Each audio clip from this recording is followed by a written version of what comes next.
السلام علیکم آل اسٹوڈنٹ. وعلیکم السلام. السلام ورحمۃ اللہ وبرکاتہ. بیٹا کیسے ہیں آپ؟ الحمدللہ سر. بیٹا آج ہمارا جو ٹاپک ہے وہ 10th کلاس کی بک ہے بیالوجی، یعنی کہ سبجیکٹ ہمارے پاس جو ہے وہ بیالوجی. اب بیالوجی کے بارے میں ہم گفتگو کرتے ہیں تو بیالوجی کے اندر حیات کا جو نا وہ مطالعہ کیا جاتا ہے، جتنی بھی زندہ چیزیں ہوتے ہیں ان کا مطالعہ کیا جاتا ہے. اب یہاں پہ ہم جو ہے وہ پڑھ رہے ہیں ٹاپک ہمارا گیسز ایکسچینج، یعنی کہ گیسوں کا تبادلہ. اب گیسوں کا تبادلہ کرنا ہے تو بیٹا توجہ فرمائیے گا ذرا.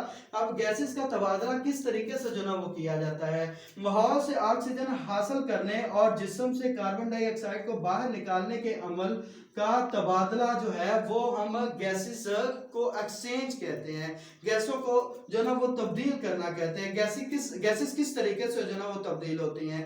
اب ہمیں جو ہے وہ زیادہ سے زیادہ آکسیجن کی ضرورت ہوتی ہے. آکسیجن ہم دو طریقہ سے جو نا وہ حاصل کر سکتے ہیں، ہم مصنوعی طریقہ سے بھی حاصل کر سکتے ہیں اور ہم قدرتی طریقہ سے بھی حاصل کر سکتے ہیں. اب قدرتی طریقہ سے جو ہم آکسیجن حاصل کرتے ہیں وہ ہمیں جو نا وہ پودوں سے حاصل ہوتی ہے. اب مصنوعی طریقہ سے جو ہے وہ ہمیں ہسپتالوں کے اندر جو نا وہ حاصل ہوتی ہے. اب اس کے بدلے میں اب دوسری گیسیں جو ہے وہ جو ہمارے جسم سے نکارا جو نا وہ گیسیں جو نا نکالی جاتی ہیں وہ کاربن ڈائی آکسائڈ ہے. اب ہمارے پاس ہے پارٹس آف ریسپریٹری سسٹم، یعنی ریسپریٹری سسٹم کے حصے. وہ ریسپریٹری سسٹم کے حصے ہے کون کون سے؟ اب پہلا ہمارے پاس ہے نوز اینڈ تھروٹ. اب اس کے بعد ہے ٹریکیا یعنی کہ ونڈ پائپ. اس کے بعد ہے برونکائی اینڈ لنگس. اب ہمارے پاس ریسپریٹری سسٹم کے جو حصے ہیں اس کے اندر فرسٹ جو ہے وہ ناک ہے. اب ساتھ اس کے جو ہے وہ ہمارے پاس فرنیکس ہے یعنی کہ جسے حلق کہتے ہیں. اب اس حوالے سے ہم ڈسکس کرتے ہیں. بیٹا توجہ فرمائیے گا ذرا. اب ناک کے اندر جو ہے وہ خالی جگہ ہمارے پاس جو ہے وہ نیزل کیوٹی کہلاتی ہے.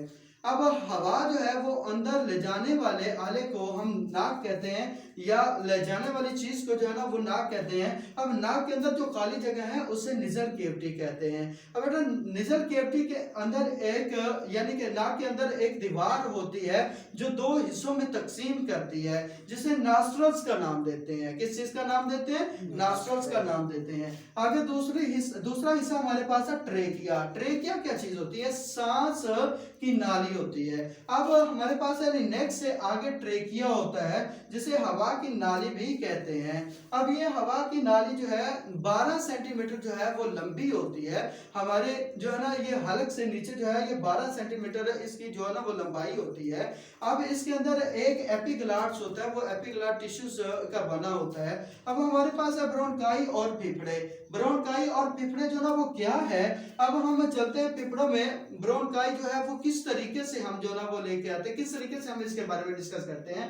برونکائی چھوٹی چھوٹی جو ہے وہ نالی ہوتی ہیں جو مزید تقسیم ہو کے یعنی مزید تقسیم ہوگی تو یعنی کہ ٹوٹنے کے قریب ہی ہیں تو یہ نالیاں جو ہے وہ برونکائی کہلائیں گی. آگے ہمارے پاس ہے تنفس کا عمل. اب تنفس کیا ہوتا ہے اس بارے میں ہم ڈسکس کرتے ہیں. بیٹا توجہ فرمائیے گا ذرا میری طرف. بیٹا جو نا توجہ فرمائیے گا.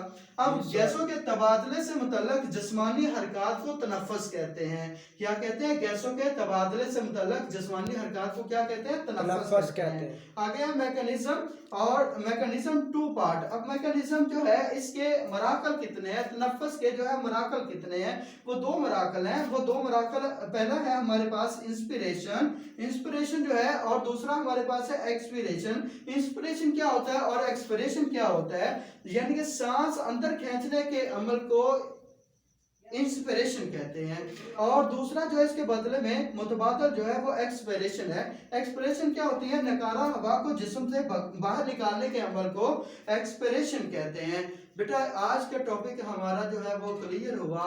آپ میں سے کسی بچے کا کوئی سوال ہو تو آپ مجھ سے پوچھ سکتے ہیں.